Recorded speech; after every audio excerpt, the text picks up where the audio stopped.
Pac-12 has a good chance of getting a team into the college football playoff. It's not 100%. There could be a looming Alabama problem. You are Locked On Pac-12, your daily podcast on the Pac-12 Conference. It's the Locked On Podcast Network, your team every day.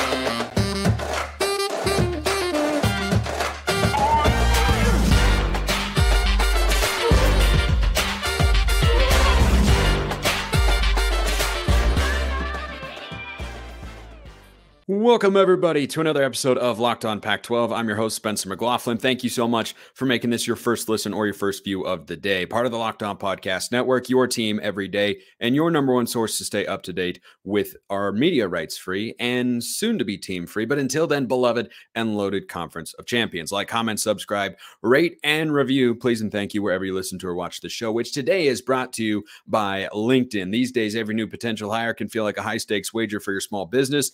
That's why LinkedIn Jobs helps find the right people for your team faster and for free. Post your job for free at linkedin.com/lockedoncollege. Terms and conditions apply. As always, on a Monday here on Locked On Pac-12, winners and losers coming later in the show. But I can't shake this feeling. Thought I would share it with you all. Curious as to your thoughts, drop them in the comments below or hit me up on Twitter at smalls_55. I think the Pac-12 could have an Alabama problem. Now, this is a could. This is not a will. This is not a going to. I just see Alabama sitting there lurking. That's what Alabama's doing. They're lurking right now. And they're playing a much better brand of football than they were earlier in the season. Here's why the Pac-12 could have an Alabama problem. And this is specifically applying, of course, to Washington and Oregon, the two teams that are capable of getting into the college football playoff. And I'll reiterate once again what I have said for weeks on the show, even going back to the summer when I said, I don't think the Pac-12 is getting a team in this year. The Cam Rising injury has changed that calculus for me. Clearly, Washington or Oregon are both teams that can get into the playoff. Here's where Alabama can cause some issues. Alabama right now has a loss to number 11 Texas at home, which is, by all accounts, a good loss. They have wins against then 15th ranked Ole Miss, who have just one loss on the year, Tennessee, top 20 program, and LSU last week by 2 touchdowns, who have their third loss of the season, are probably going to end up being the best 9-3 team in the country. Alabama's final 3 games at Kentucky, Chattanooga, SEC cupcakes are a joke. I can't stand it. The ACC does it too. It's absolutely ridiculous, drives me insane. And then Auburn on the road. Now, maybe something gets crazy in the Iron Bowl. I think Bama is much better than Auburn. So if Bama wins their final 3 games, and they will be favored pretty sizably in all of them, that clears the pathway for them to go to the SEC championship game where they will face Georgia. Now, at that point in time, if that situation were to occur, the Conference of Champions, whichever team is trying to get into the playoff, the Pac-12 front office people and anyone who stands to benefit financially from the Pac-12 getting into the 14 playoff for the first time since 2016 would be pulling so hard for the Georgia Bulldogs, who we all know are going to play in the SEC championship game, because a one-loss SEC champion Bama, does anybody in their right mind, as good as the Pac-12 is, we'll see what the college football playoff rankings look like. Half the league should still be ranked. Well, maybe 5 teams. USC might fall out. Arizona should come into the top 25, though. Shout out to the Wildcats. Alabama is a team that has been off everybody's radar since the loss to Texas. All they've done is win games, put together a solid resume, have some convincing wins against good teams. Remember, they beat Ole Miss by 14. They beat Tennessee by 14. They beat LSU by 14. They're not squeaking by in these games. It's a really good resume. And let's say, just hypothetically, Washington loses either to Utah. I don't think they'll lose to Washington State, but Utah or Oregon State. Feasible, not sure where I'm going prediction-wise on those games, feasible to see a world in which Washington loses one of those. And let's say they meet Oregon in the Pac-12 championship game. The winner would be a one-loss conference champion. I don't think Washington can lose more than one game going forward. They're getting to Vegas. I think they're, probably minus 9,000 to get to Vegas at this point in time. Like, they're getting there. That's not in question. if they're unbeaten, they'd have to be above Alabama, I would think. I would hope. I think and hope a lot of things. Those things don't always come to fruition.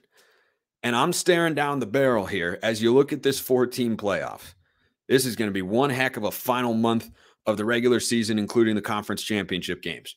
Because if Bama gets to that conference title game with one loss, you think a one-loss SEC champion Bama is getting left out? Don't see it.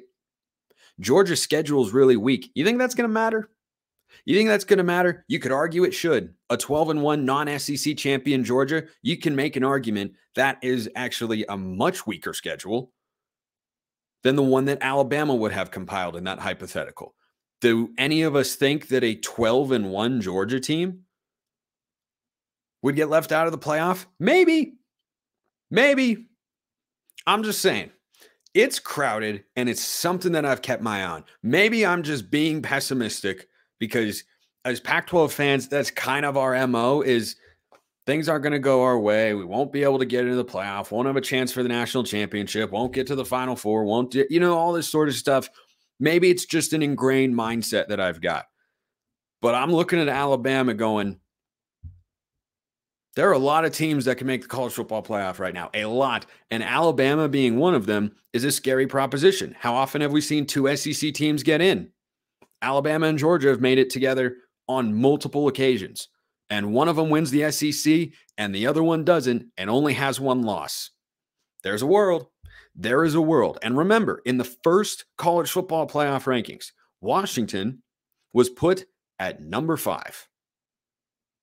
Not number 4, not 3 or 2, even though their schedule and resume is more impressive than Michigan's, because Michigan, let me read you Michigan's gauntlet of a schedule. Connor Stallions are not. East Carolina, UNLV, Bowling Green. There are no Power 5 teams in their non-conference slate. Rutgers, okay, solid football team. Not great, but a solid football team. Nebraska that lost to Colorado, that Nebraska. Minnesota. Indiana, Michigan State, Purdue. It's nothing. It's nothing. And yet the committee right now has valued Michigan over Washington, even though Michigan doesn't have a win that can rival Washington's, which is a top 10 victory over Oregon. There's still a lot of football to be played. Plenty of games. It's entirely possible this is all for nothing. I just had this sneaky suspicion when I watched Bama play LSU. I thought they looked good. They look more like Alabama again. Jalen Milroe has improved dramatically. We know that college football has become entirely about money, and that's what drives realignment and television ratings. Who's a bigger brand in college football than the Alabama Crimson Tide? Nobody. Nobody. That is the modern day dynasty in the sport, and the playoff committee will do everything they can once the television networks get in their ear to put Bama in the playoff. So I would love for Alabama to lose a game because 2 losses should keep them out. Always has. This is not the year for a 2-loss team to make the playoff. This is not a year. But here's the optimistic note I'll end on with this thought. Things can change pretty dramatically in just a week. They can, because last week there were, little inklings on the grapevine about, well, could LSU be a 2-loss team to get into the playoff? And I said, first of all, no. And second of all, they lost. 3rd loss, out of the playoff. Done. Period. Point blank. End of discussion. LSU is not getting into the playoff. But Alabama could. Alabama could, and that's just another team. There was a great graphic on College Game Day about the highway being crowded with teams that have a path to the playoff. Oklahoma got knocked out of it. The Pac-12, I think, to assure that a 1-loss Pac-12 champ, still a Power 5 conference right now, gets into the playoff. A couple more losses here and there wouldn't hurt. As I always like to say, help is often given to those who hold their own. So the focus for the Pac-12 teams certainly is just on their next opponent. Washington plays Utah this week. Good football team. Oregon plays USC this week. Good football team with a bad defense, but maybe the defense is getting better. We'll talk about that a bit later in the show after we go through winners and losers. Some big-time winners from Week 10. You're going to be winning, though, if you check out Athletic Brewing Company. It is time for our Game Changer of the Week, brought to you by Athletic Brewing Company. Ordinarily, when you talk about the Washington Huskies offense and say they had a game-changing moment or game-changing plays, you're thinking, oh, well, it's Michael Penix to Rome Odunze, isn't it? Or Jalen Polk or Jalen McMillan? No, it's Dylan Johnson. How about that man, Dylan Johnson? The 53-yard run to spark the drive that was inside Washington's own 15-yard line all the way into Trojan territory to set up a field goal, or a touchdown rather, that he put into the end zone that put Washington up by 10 to ice that game, 52-42, in another win for the Dogs. Their 16th straight. That is your Athletic Brewing Company Game Changer of the Week. Athletic Brewing Company has completely changed the non-alcoholic beer game. They make non-alcoholic beers that actually taste good. They're great tasting, award-winning, and beat out full-strength beers in global competitions, and they're fit for all times because there are no hangovers ever. You can find Athletic Brewing Company's non-alcoholic brews at a store near you or buy online at athleticbrewing.com. First-time customers can use code LOCKEDON to get 15% off your first online order. That's code LOCKEDON at checkout for 15% off at athleticbrewing.com. Near beer, exclusions and conditions apply. Athletic Brewing Company, fit for all times.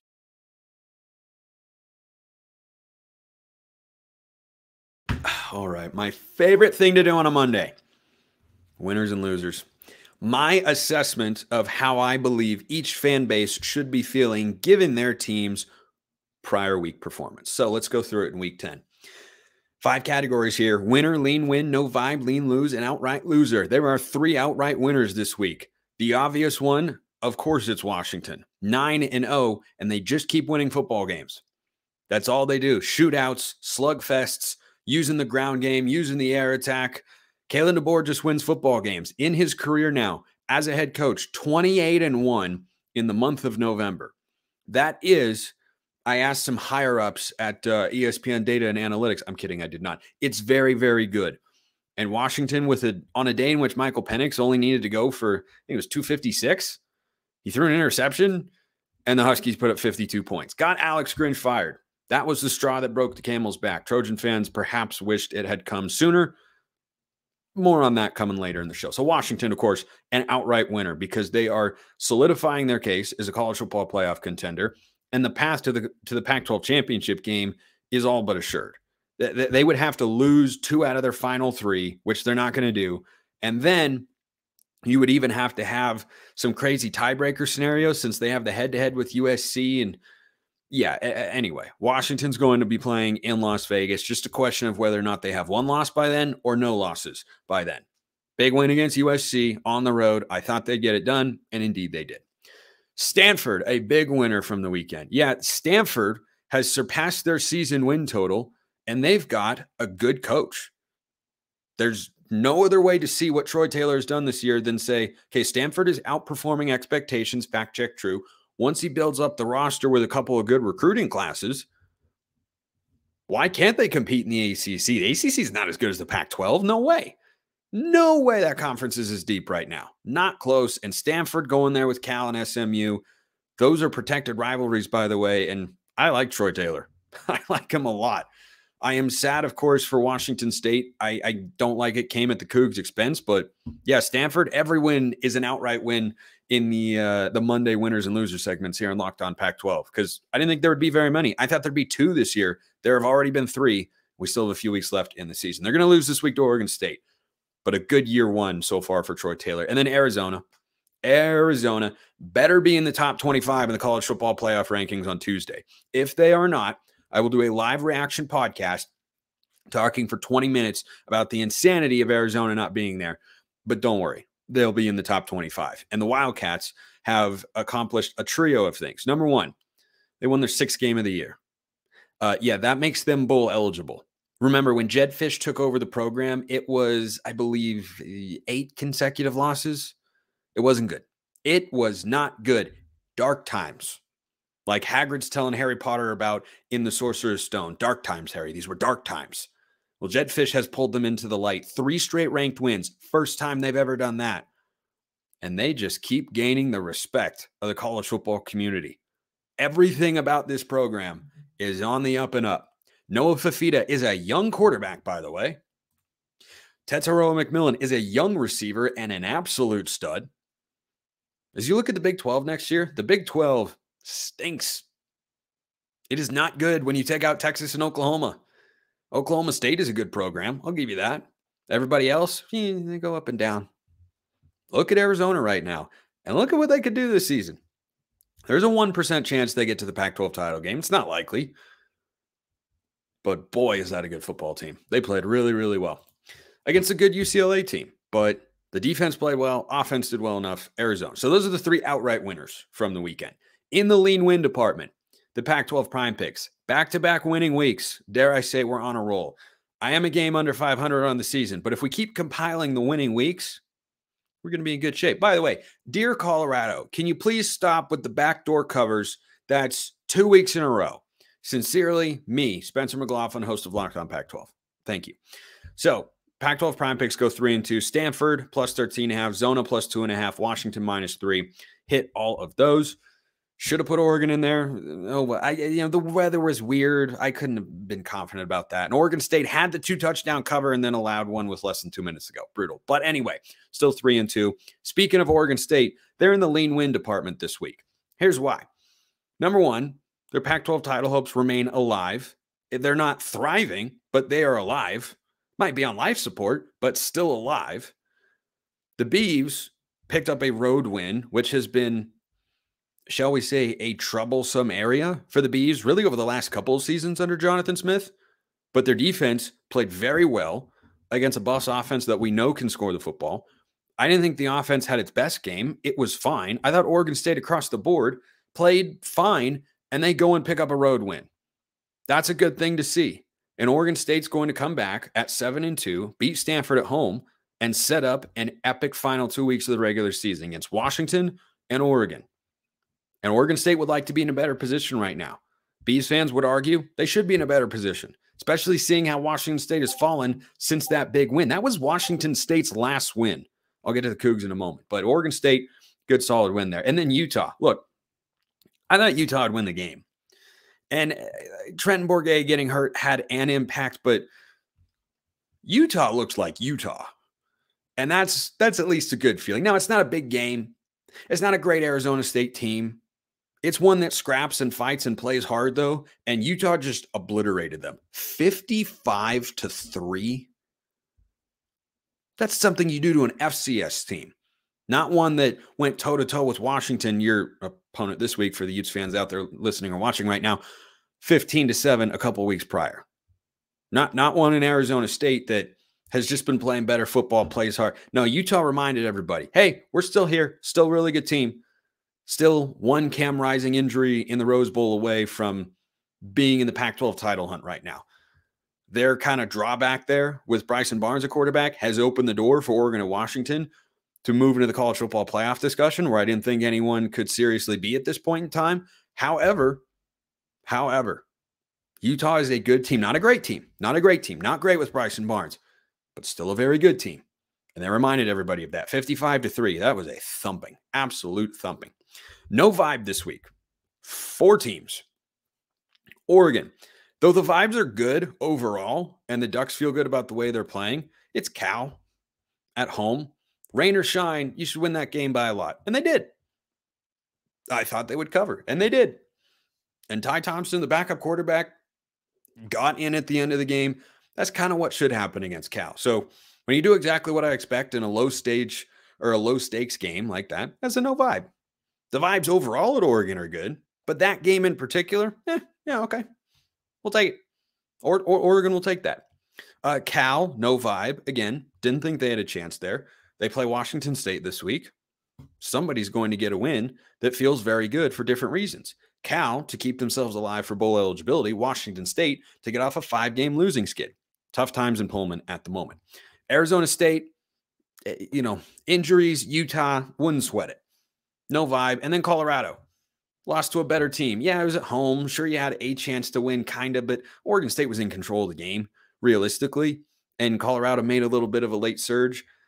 The play calling change, I don't know about that one. I don't know about that one in Boulder. For those unaware, Sean Lewis, who when the Buffs were at the epicenter of the college football world, was a Power 5 head coaching candidate, all of a sudden had his play calling duties stripped. I don't know how it's the offensive coordinator's fault that the offensive line is overmatched every single week. And look at that. They changed offensive coordinators, or they changed play callers, and the offensive line was still overmatched, and Shedeur is running for his life. So Colorado's the same team, no vibe, and they're scrapping for bowl eligibility. Not looking great right now. So we do need to talk about the teams that did not have great weeks, whose fan bases are in a discouraging sigh, kind of, slouch shoulders, right? Not the sort of posture that I try to have here on the show. It's very down and everything like that. You'll be feeling up, though, if you use LinkedIn Jobs, because these days, every new potential hire can feel like a high-stakes wager for your small business. You want to be 100% certain you have access to the best qualified candidates available. That is why you have to check out LinkedIn Jobs. LinkedIn Jobs helps find the right people for your team faster and for free. It's why small businesses rate LinkedIn Jobs #1 in delivering quality hires versus leading competitors. LinkedIn Jobs helps you find the qualified candidates you want to talk to faster. Post your job for free at linkedin.com/lockedoncollege. It's really easy. Go in there, create a free job post in minutes, add the purple hashtag hiring frame to your profile, and spread the word that you are hiring. LinkedIn.com/lockedoncollege to post your job for free. Terms and conditions do apply. All right. 3 teams that are not feeling great after week 10. 1 in the lean lose, 2 outright losers this week. I'll start with the lean lose, and it's UCLA. I thought they'd lose the game. It was certainly a winnable one. But the problems that I talked about coming into the year with Chip Kelly's team have come to fruition. Of all the teams that I made prognostications and predictions about, UCLA so far appears to be among the most spot on. Their defense is a little bit better than I thought it would be. I think their new defensive coordinator has done a marvelous job there, but they don't have enough from the quarterback position. If UCLA had Noah Fifita, they're 6-3, the Bruins are right now. If UCLA had Noah Fifita, I think they're probably 8-1. They're probably an 8-1 football team. I think they would have beaten Utah. I think they might have beaten Oregon State. So who was their other loss to? I'm trying to think. They lost to Utah. See, now I got to look. Now I got to look at this sort of stuff because I just get, I'm forgetful at times. And sometimes I just, got to look Utah and Oregon State and Arizona. So I think between the Oregon State and Arizona game, you probably still lose one, but the Utah game, they'd win that game if they just had Noah Fifita, but they haven't been able to get consistent production from the quarterback position. Dante Moore took over after Ethan Garbers was the starter because he looked more explosive and has a higher ceiling, which he does. And he turned the ball over too much. So they put Garbers back in, protected the football, played well against Stanford. And then, boom, he's having trouble protecting the football, and he's just okay. They're a quarterback away. Last year's defense was Dorian Thompson-Robinson. It don't even need Zach Charbonnet. Chip Kelly can scheme a running game for anybody. Dorian Thompson-Robinson on this UCLA team, they'd be 8-1 right now. I just hit my hand on the table. It kind of hurt because I hit it on the bony part of my knuckle, but we're going to bear through it here. That didn't feel great. If UCLA had DTR, they'd be really good and a legit Pac-12 contender. My concern about them has come to fruition, and they're 6-3 with 3 games to go.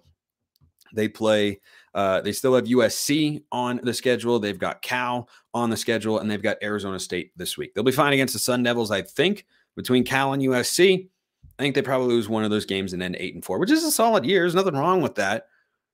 But the ceiling was higher with how good the defense has been. It's the best defense Chip Kelly's ever had in his entire time as a college football coach. And they don't have the quarterback right.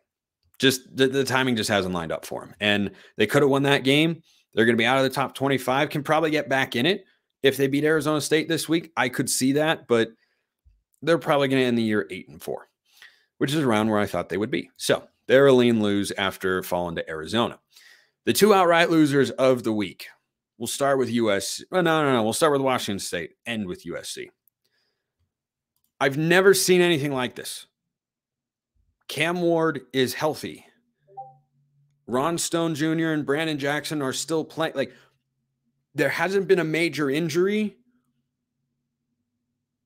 The supposed or potential rumors of Jake Dickert looking elsewhere to be a head coach, that didn't go anywhere. As I said, Washington State is just in a free fall every single week, and every loss feels so much worse for the Cougs. And I feel so bad for those fans in Pullman that are having to undergo this season at this time, in which they're waiting to figure out the outcome of the legal battle. There's a big court hearing on November 14th.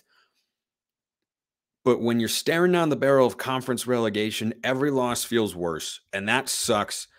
And Washington State's defense finally played the way they're capable of, giving up 10 points. And at home, you can't manage 2 touchdowns against Stanford. Just bad vibes. Bad vibes in Pullman right now. They're still fighting for bowl eligibility. They have 3 games left. They've got Cal on the road, Colorado in the home finale, and then the Apple Cup. They're not beating Washington. So they have to win their next 2 games or they're not going to a bowl game this year. And that would, sting after a 4-0 start. Really, really sting. I can't explain it. I think it sucks for Cougs fans. I have not seen a team go. I didn't think that Washington State was going to make the college football playoff or anything like that. Before the year, I thought their ceiling was 9-3 and their floor was 5-7. They're probably going to hit their floor. Like, doesn't it feel like they're bound to lose to either Colorado or Cal? Cal's been playing some respectable football. Look at how they played against USC. Look what they did against Auburn. They've been a tough team at home. That's I can't explain it. It's just they're in a funk. They're in a funk and they can't get out of it. Which brings us to USC, an outright loser of the week as they pick up their 3rd loss of the year, their 2nd Pac-12 conference play. They no longer control their own destiny to get to the Pac-12 championship game. They can still get there, but they're going to be out of the college football playoff top 25, or at least they should be. And vibes are not great in Los Angeles. Pullman and Los Angeles, a couple of places that are not feeling great after week 10. That's why they're the outright losers of the week. And I'll transition into Alex Grinch. So Alex Grinch was the defensive coordinator for Lincoln Riley and USC the last couple of years. He was the DC for Lincoln Riley at Oklahoma. Their defense is stunk over there. LSU was a great team in 2019, probably the best college football team we've ever seen. Joe Burrow, Jamar Chase, Justin Jefferson, Clyde Edwards-Helaire. They had a bunch of NFL guys. They were incredible. Oklahoma gave up 49 points and a half. Who was the defensive coordinator? If memory serves, it was Alex Grinch. And then Grinch came over with Lincoln Riley to USC. And they went 11-1 somehow, some way. The one game they lost allowed 43 points. Pac-12 championship game allowed over 40 points. Cotton Bowl against Tulane, a group of 5 team, 45 points. Over and over. We saw it at Oklahoma. We saw it at USC. This is not the dude for the job.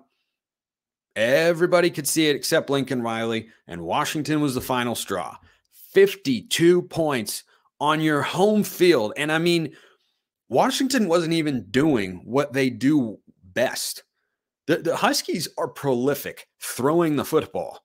Best passing offense in the country. And yet they were running everywhere. They looked like one of the Oregon schools out there. What are the Ducks going to do to the defense of USC this week? I don't know, because now there's a new defense coordinator, and I don't know how things could get any worse. We'll find out. But Washington isn't a team that wants to or loves to run the football. They just realized, hey, USC can't cover the toss sweep. Novel concept in the game of football. It's only 100 years old. Well, USC couldn't defend it all night long. And it's not like it was 6-7 yards. It was like 20 to 30 yards every time Ryan Grubb dialed that up. So this is a move that had to be made for USC. And if Lincoln Riley ever wants to win a national championship, Alex Grinch could not have been his defensive coordinator. And now he isn't. Here's an honest takeaway that I had with this. There is a perception out there, and there are little details and moments in which this is true, where coaches are operating in a world in which they know what they are doing and they know better than we do.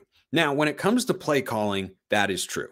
Fans criticize play calling, and shows like this one criticize play calling all the time here and there.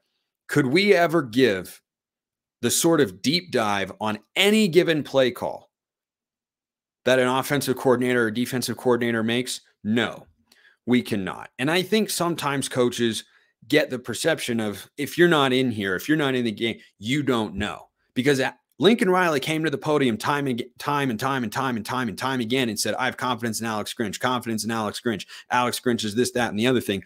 And everybody from the outside looking in said, that guy's not any good. Fans know more than I think coaches want to give them credit for. Fans do not know as much as they think. I might not know as much as I think. But what we do know is that Alex Grinch, as a defensive coordinator in 2023, stinks. And Lincoln Riley's own hubris has cost him 2 seasons of one of the best college football players in the last 20 years, and that's Caleb Williams. Caleb Williams has never won a Pac-12 championship game, nor will he, because I don't think that, I think in all likelihood, it's going to end up being Oregon against Washington in Las Vegas. Those are the 2 best teams. Been saying that for a while here on the show. Some people wanted to listen, others did not. That's okay. But Alex Grinch was never good enough. He wasn't good enough at Oklahoma. Bringing him to USC was a mistake. It was always a mistake. And then when things were going poorly, there were calls in the offseason. I said, if I'm Lincoln Riley, you got to move on from Alex Grinch. Go get Jim Leonard from Wisconsin, a respected defensive mind who wants to be a head coach. Bring him in for a year or 2 and put your chips into the middle of the table. Instead, he settled and he chose his friend, and look how that went. So I think the notion that coaches know more than players and fans, yeah, of course that's true. Every now and then you'll see a media member ask a question, like the Penn State guy who asked James Franklin, do you ever just throw it downfield? And he's going, what? What are you talking about? Just throw it down the field. Just throw it without, my skin is crawling. You're speaking Japanese. Hilarious clip. Or, you know, you get the caller in to Dabo Sweeney's radio show as well. Like, there are all these instances where you go, okay, fan, you don't know as much as you think. In this instance, we all knew more than Lincoln Riley, which was that guy isn't the answer at defensive coordinator. And it took Lincoln Riley this long to feel it. And USC fans are happy now, but also frustrated, I imagine, because why wasn't this move made in the offseason? How did you see 2022 and say, that's a defensive coordinator I feel confident in, given what we did together at Oklahoma, given the results that we saw over there? Don't know. It was a blind spot for Lincoln Riley. I give him credit for actually making the move and not waiting till the end of the season, but it came too late. It came too late. Caleb Williams is going to the NFL after this year. And Lincoln Riley had a chance to get a special player like that into the playoff, and he kept a defensive coordinator around that stopped that from happening. And he finally made a change. So I guess some props, but too little, too late for the Trojans. Appreciate everyone listening. I'll see you next time. And until then, hope you have a wonderful rest of your day.